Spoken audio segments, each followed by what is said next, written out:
Tofu stir fry with broccoli naman ang aking isi-share sa inyo for today's video mga ka-friendship. Hiniwa na natin ang tofu sa katamtamang laki at ikinote natin ito ng 2 tablespoon ng corn flour. At ito na nga, ipa-fry natin ito sa katamtamang dami ng mantika para maging crispy. At isi-set aside muna natin. Dito sa ating pinagprituhan, magigisa muna tayo niyan ng katamtamang dami ng luya. Kapag nakita na natin at naging brown na ito, tatanggalin din natin ito at iset aside. Ngayon, igigisa naman natin ang sibuyas.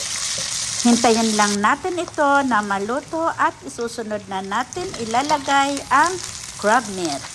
Igisa lang natin ito ng bahagya at lalagyan natin ito ng garlic at ginger paste. Haluin lang natin ito ng bahagya and then mag-a-add na din tayo niyan ng konting paminta at ang ating oyster sauce.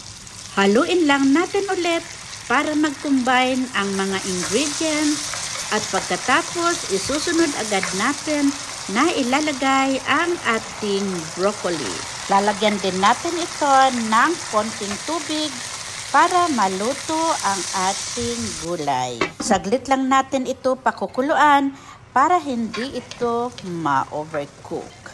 Ayan, dahil nakita na natin na half-cook na ang ating broccoli, ilagay na natin ang ating bell pepper at ang ating prinitong tofu.